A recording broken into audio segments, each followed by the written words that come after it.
Welcome to ഉഷാസ് cookery. ഇന്ന് എൻ്റെ മോൾ ഉണ്ടാക്കിയ ഉലുവ ലേഹ്യമാണ് വീഡിയോയിൽ കാണിക്കുന്നത്. എൻ്റെ മോള് പ്രഗ്നൻ്റ് ആയിരിക്കുമ്പോൾ ഉണ്ടാക്കിയാണത്. എനിക്ക് ലോക്ക്ഡൗൺ ആയ കാരണം വരാൻ പറ്റിയിരുന്നില്ല, ദുബായിലായിരുന്നു. അപ്പോൾ ഉണ്ടാക്കിയതാണ്. നിങ്ങളെല്ലാവരും കാണുക, ലൈക്ക് ചെയ്യുക, സബ്സ്ക്രൈബ് ചെയ്യുക, ബെൽ ബട്ടൺ ക്ലിക്ക് ചെയ്യുക. Thank you. ഹായ്, ഇന്ന് നമ്മൾ ഉണ്ടാക്കാൻ പോകുന്നത് ഉലുവ ലേഹ്യം. ഉലുവയുടെ ഔഷധ ഗുണങ്ങളെക്കുറിച്ച് എല്ലാവർക്കും അറിയായിരിക്കും. പ്രത്യേകിച്ചും ഡെലിവറി കഴിഞ്ഞ് നമ്മൾ നിൽക്കുമ്പോൾ, സെക്ഷൻ ആവട്ടെ ഇല്ല നോർമൽ ഡെലിവറി ആവട്ടെ, എന്താണെങ്കിലും നമുക്കുണ്ടാകുന്ന ആ ബാക്ക് പെയിന്, കാലുവേദന, അങ്ങനെയുള്ള എല്ലാത്തിനും ഈ ഉലുവ ഏറ്റവും സഹായകരമാണ്. പിന്നെ അതുമാത്രമല്ലാതെ മെയിനായിട്ടുള്ള എല്ലാവരുടെയും ഒരു ടെൻഷൻ ഡെലിവറി കഴിഞ്ഞ് കഴിഞ്ഞാൽ കുഞ്ഞിനുള്ള പാലിൻ്റെയാണ്. സോ മെയിനായിട്ട് ഉലുവയുടെ ഇൻഗ്രീഡിയൻസ് അല്ലെങ്കിൽ മെഡിസിനൽ എഫക്ട്സ് കൊണ്ട് നമ്മുടെ ലാക്ടേഷൻ നാച്ചുറലായിട്ട് വർദ്ധിപ്പിക്കാൻ പറ്റും. അതുകൊണ്ടാണ് നമ്മൾ ഉലുവ കൊണ്ട് ലേഹ്യം ഉണ്ടാക്കുന്നത്. സോ ലേഹ്യത്തിൽ ഉലുവ മാത്രമല്ല, ബാക്കിയുള്ള ഇൻഗ്രീഡിയൻസും കൂടി നമ്മൾ ചേർക്കുന്നുണ്ട്.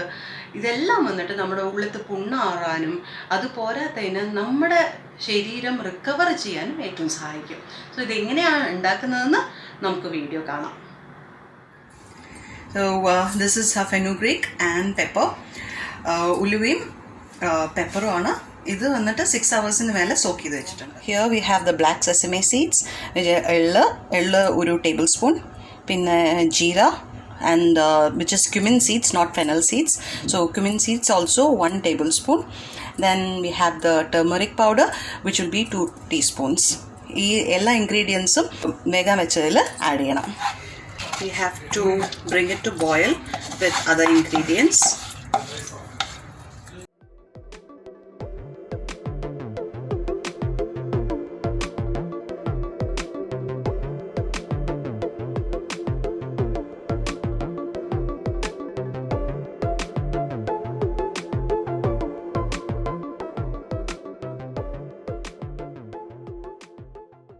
തേങ്ങ അരച്ച് തേങ്ങാപ്പാൽ എടുത്ത് വെച്ചിട്ടുണ്ട്. 1-ാം പാൽ മാറ്റി വെച്ച ശേഷം 2-ാം പാലാണ് അരയ്ക്കാൻ യൂസ് ചെയ്തിരിക്കുന്നത്. തേങ്ങാപ്പാലും പിന്നെ എല്ലാം വേവിച്ച് വെച്ച എല്ലാ ഇൻഗ്രീഡിയൻസും കൂടി നല്ല പേസ്റ്റ് മാതിരി അരച്ചെടുക്കണം. ഉലുവയും കുരുമുളകും എല്ലാം കുതിർത്തി വെച്ച കാരണം പെട്ടെന്ന് എളുപ്പത്തിൽ നമുക്ക് അരഞ്ഞ് കിട്ടും. ഇനി നമുക്ക് വേണ്ടത് പനഞ്ചക്കരയാണ്, പാം ജാഗ്രി. ഒരു 4-5 പീസസ് പാം ജാഗ്രി വേണം. എനിക്ക് പനഞ്ചക്കര കിട്ടാത്തതുകൊണ്ട് നോർമൽ ജാഗ്രിയാണ് യൂസ് ചെയ്തിട്ട് ഞാനിത് പാവ് കാച്ചി എടുത്ത് വെക്കാൻ പോവുകയാണ്. അപ്പോൾ പാവ് കാച്ചുന്നത് ഞാൻ കാണിച്ചിട്ടില്ല. പാവ് കാച്ചി ഇത് എടുത്ത് മാറ്റി വയ്ക്കുന്നുണ്ട്. പാൻ ഹീറ്റ് ചെയ്യാൻ വയ്ക്കാം. പാൻ ഹീറ്റായതിന് ശേഷം 2 big spoons ഓഫ് ഗീ അതിലേക്ക് ഇടണം. ഗീ നന്നായി ചൂടായി വരട്ടെ. ഗീ ചൂടായതിന് ശേഷം ഉലുവയും മറ്റ് ഇൻഗ്രീഡിയൻസും അരച്ച് വെച്ച പേസ്റ്റ് ഇതിലേക്ക് ആഡ് ചെയ്യണം. എല്ലാം നന്നായി മിക്സ് ചെയ്യുക. ഇനി ഇത് തിളയ്ക്കട്ടെ.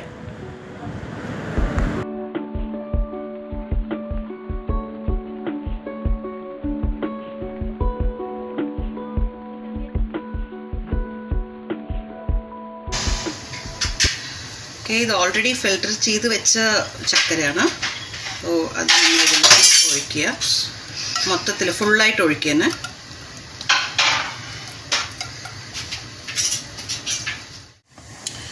സോ ഇത് നന്നായിട്ട് ഇളക്കണം.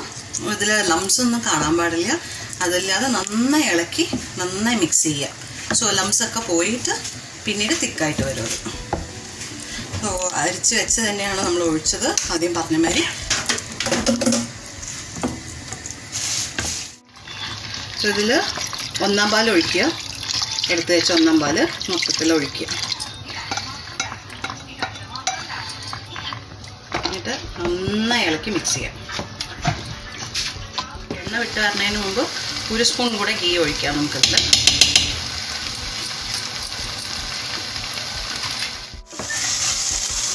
സോ ഗീ ഒഴിച്ചിട്ട് നന്നായിട്ട് ഇളക്കുക. ഇപ്പോൾ ഗീ തനിയെ വരും. അത് വരണ വരെ നമ്മൾ ഒന്ന് ഇളക്കി കൊടുക്കുക. ഗ്യാസ് ഇപ്പോൾ സിമ്മിൽ വെച്ചോളൂ. ഇത്ര നേരം ഹൈ ഫ്ലെയിമിൽ ഞാൻ കുക്ക് ചെയ്തത്. എന്ന് വെച്ചാൽ നോൺ സ്റ്റിക്കാണ്. നിങ്ങൾ നോൺ സ്റ്റിക്ക് പാൻ അല്ലെങ്കിൽ നിങ്ങൾ ലോ ഫ്ലെയിമിൽ വെച്ച് കുക്ക് ചെയ്യുക, ഇല്ലെങ്കിൽ കയ്യിലൊക്കെ ഒരുപാട് തെറിക്കും. അപ്പോൾ ഫുൾ കൈ ഇട്ടിട്ട് കുക്ക് ചെയ്യുന്നതാണ് ബെറ്റർ.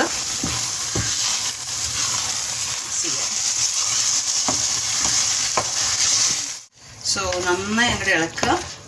ഇതിൻ്റെ പാകം എന്ന് പറഞ്ഞു കഴിഞ്ഞാൽ നമ്മളിങ്ങനെ വരഞ്ഞു കൊടുത്തു കഴിഞ്ഞാൽ മെല്ലെ വന്ന് കൂടിച്ചേരണം. So this is the consistency it is going to be. Just check here. It comes slowly and comes together. So this should be the consistency to show it's well cooked. So ഇത് റെഡിയായി. Gas off ചെയ്തതിന് ശേഷം കുറച്ചും കൂടി ഒന്ന് ഇളക്കി കൊടുക്കുക. ഇളക്കി കൊടുത്തതിന് ശേഷം ഗ്യാസ് ഓഫ് ചെയ്ത് കുറച്ചൊന്ന് ആറിയിട്ട് നല്ല ഗ്ലാസ് കുപ്പിയിൽ നന്നായി തുടച്ച് അതിൽ എടുത്ത് സ്റ്റോർ ചെയ്ത് വയ്ക്കാം. ഇതിപ്പോൾ ഒരു മാസം കഴിക്കാം. ഒരു മാസം 2 നേരം വെച്ചിട്ട് കഴിക്കാം. രാവിലെ 1 സ്പൂണ്, രാത്രി 1 സ്പൂണ്, അങ്ങനെ 2 നേരം വെച്ച് കഴിക്കാം.